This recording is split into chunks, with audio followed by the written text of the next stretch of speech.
alegria estarmos de volta com a lição de número 6. Nessa semana, analisando a superioridade da promessa. E o que temos nesta semana? Um estudo de Gálatas capítulo 3, dos versos 15 até o 20, onde se estabelece uma comparação, ou uma ligação, melhor dizendo, entre Abraão, a promessa e a lei. E esses versos têm causado muita confusão na mente das pessoas. Para a gente entender melhor, primeiro vamos falar no tópico número 1 sobre a aliança de Deus com Abraão. Essa aliança de Deus com Abraão, ela é interessante porque ela foi baseada na promessa de Deus para com ele. Sempre uma aliança entre duas pessoas, ela é quase que uma troca de, digamos, de responsabilidades de um lado e de outro. No caso, a aliança com Abraão, ela tem uma característica um pouco diferente. Ou seja, a ênfase do apóstolo Paulo no livro de Gálatas é que esta aliança de Deus com Abraão é uma aliança baseada nas promessas. Por exemplo, quando você lê Gálatas 3,16, diz assim: ora, as promessas foram feitas a Abraão e ao seu descendente. Não diz e aos descendentes como se falando de muitos, porém como de um só, e ao teu descendente que é Cristo. Ou seja, a palavra aqui para aliança, ela é a palavra grega diatheke. Ou seja, ela tem mais o sentido de um testamento, de alguém que se compromete a fazer alguma coisa por alguém. No caso, Deus por Abraão e pelos seus descendentes. Dar-lhes a salvação, dar-lhes o perdão, dar-lhes a justiça divina. Então, a outra palavra grega que existe para aliança é sinteke, que dá a ideia de duas partes, cada uma fazendo a sua parte. Mas, no caso aqui, tem mais o sentido de Deus fazendo por Abraão. Isso dá a ideia de salvação pela graça. Salvação baseada nas promessas e na fidelidade, não do homem, mas de Deus. Ok? Então, esse é o primeiro ponto da nossa lição. A aliança com Deus é uma aliança baseada na sua promessa de salvação. E Deus, de modo algum, segundo o próprio apóstolo Paulo colocou aqui, quebrou a sua promessa, ou quebra a sua aliança. O homem é que quebra por causa que ele é pecador, por causa que ele é desobediente. Todavia, andando um pouco mais no capítulo 3, nós temos o segundo bloco da nossa lição. E este bloco pode causar uma certa confusão. Por quê? Porque sempre que Paulo fala da aliança com Abraão, ele sempre diz que está baseado na promessa de Deus e que esta promessa não é invalidada pela lei, porque a lei não salva, ok? Porque a lei não pode justificar. Isto paira, às vezes, uma dúvida na cabeça da pessoa. Então, para que existe a lei?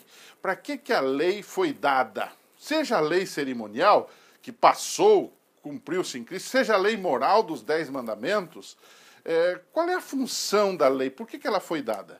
E ele complica, ou parece complicar as coisas, quando no verso 17, ele diz assim, Gálatas 3,17, você que está em casa pode nos acompanhar na leitura. E ele diz assim, eu digo isto, uma aliança já anteriormente confirmada por Deus, a lei que veio 430 anos depois, aqui depois de Abraão, não veio abolir ou abrogar, de forma que venha a desfazer a promessa. Porque se a herança provém da lei, já não decorre da promessa, mas foi pela promessa que Deus concedeu gratuitamente a Abraão. Então, aqui ele coloca uma questão que a gente deve pensar um pouquinho. Né? De que lei ele está falando que veio 430 anos depois de Abraão? Depois do chamado de Abraão? Ele está falando aqui do Monte Sinai. Ele está falando aqui do início do povo de Israel sob a direção de Moisés. E aqui ele pode estar falando, e nós pretendemos ver que é isto mesmo, dos próprios 10 mandamentos, da própria lei moral. Ele poderia estar falando de lei cerimonial, que foi dada na mesma ocasião, mas ele pode estar falando também, e é o que tudo indica, está falando da lei moral, dos próprios mandamentos. E ele parece dar a entender que essa lei só foi adicionada a partir do Monte Sinai. Que essa lei passou a existir somente a partir dali. Será que é assim mesmo? E para piorar as coisas, então nós temos o verso 18. O 17 fala dos 430 anos que a lei apareceu, não é? E o verso 18 ele diz que a herança não decorre da lei, não é? Mas Deus a concedeu gratuitamente a Abraão. E então o verso 19 ele faz uma pergunta, que é a pergunta que você faz, que eu faço também. Parece que ele está rebaixando a lei, diz assim, qual é a razão de ser da lei?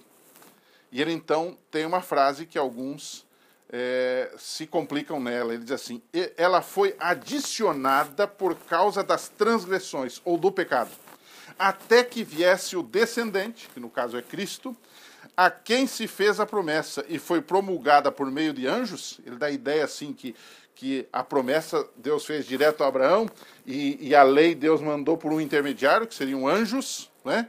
E ele diz assim, o verso 19 ainda, e foi promulgado por meio de anjos pela mão de um mediador. Então, aí a coisa se confunde mais ainda. A impressão que dá é que ele diz, a promessa é de Deus, veio direto de Deus. E a lei foi dada por intermédio de anjos, teve intermediários, teve gente no meio dessa história. Será que a lei é menor? Será que a lei aqui perde a sua função?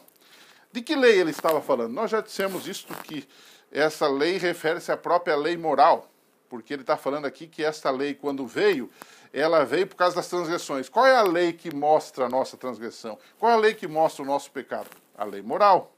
Então, aí nós ficamos numa situação complicada, não é mesmo? Como a gente consegue explicar isto, não é? Bom, em primeiro lugar, nós temos que entender uma coisa.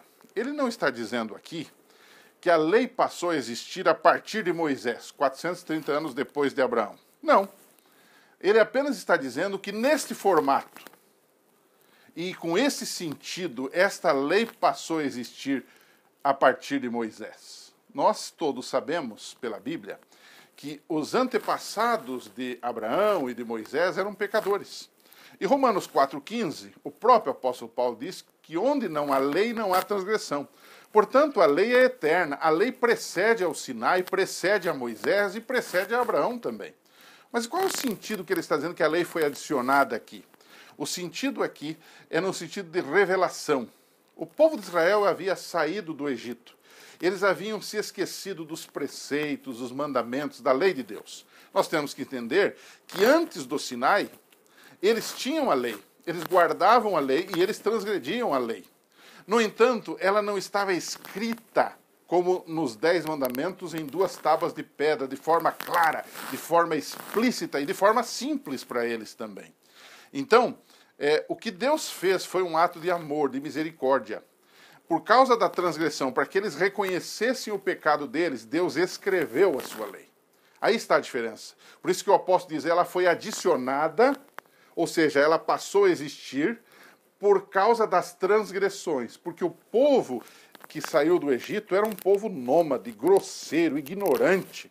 Então, ao saírem de lá, Deus os conduziu no deserto para a terra prometida e ele precisava escrever essa lei, desenhar esta lei, num linguajar moderno, para que eles pudessem entender qual era a vontade de Deus e para que eles pudessem entender no que eles estavam pecando, as suas transgressões. Como é que eu conheço que adorar ídolos é transgressão, é pecado?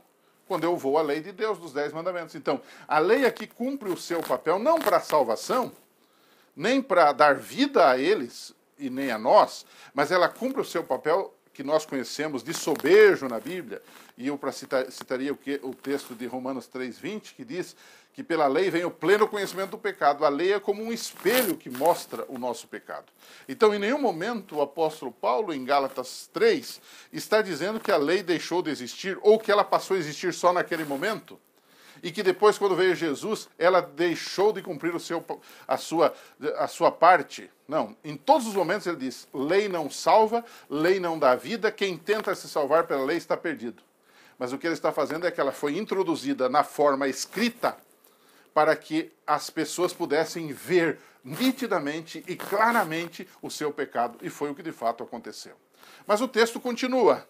E o texto pode confundir na sua segunda parte. A primeira é que ela foi dada para que, por causa das transgressões, o verso 19, e ele diz assim, até que viesse o descendente. Então quer dizer que quando o descendente, que é Cristo, veio, a lei deixou de existir?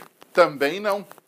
Até que viesse o descendente, ela foi o instrumento, digamos, sobre o qual o povo estava sob a tutela dela, para que entendesse qual era a vontade de Deus e entendesse as suas transgressões. Quando veio Jesus, a lei deixou de estar apenas nas tábuas de pedra. A lei agora passou para as tábuas do coração humano. Não é isso que o Velho Testamento diz? Que Deus quer escrever no nosso coração a sua vontade, a sua lei? Inscreverei no seu coração as minhas leis? Ou seja, agora quando nós aceitamos a Jesus, quando veio o descendente, a lei deixou de ser apenas uma coisa externa, tábuas de pedra, mas para quem serve a Jesus, para quem é obediente, como foi Abraão, esta pessoa agora anda nos caminhos de Deus e a sua lei está internalizada. Então, para resumir, se Paulo estivesse falando aqui da lei cerimonial, o que ele está dizendo? Que quando veio o descendente, a função da lei cerimonial perdeu o seu efeito. E se Paulo estivesse falando da lei moral, como de fato estava falando, o que ele quer dizer é o seguinte, quando veio o descendente, a lei foi ampliada, porque agora ela não está mais em tábuas de pedra, mas ela está dentro do quê?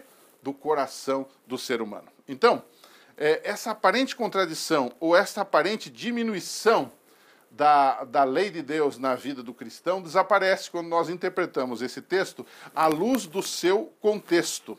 Ou seja, que a gente possa entender a lei, irmãos, ela foi dada por causa das transgressões, ela foi dada para nos mostrar o pecado, ela não salva, ela não vivifica, quem salva é Jesus. No entanto, ela cumpriu o seu papel lá desde o Sinai e ela cumpre o seu papel hoje nos conduzindo para a pessoa de Jesus Cristo, que é o que veremos na semana que vem, quando vamos dar um pouquinho sobre a lei nos servindo de aio para nos conduzir a Cristo. Então, para terminar, eu queria deixar para você uma ideia geral desta lição, dizendo que o inimigo de Deus muitas vezes tem tentado desmerecer a sua lei. A lei está errada quando ela é usada para a salvação. Mas ela é uma bênção, ela é santa, justa e boa, no dizer do apóstolo Paulo, quando ela é usada para o salvo, por aquele que já foi salvo por Jesus. Porque agora no seu coração, internalizada nele, a lei o ajuda a ver o caminho que o faz andar com Deus. Que Deus abençoe, a gente se encontra aqui neste espaço.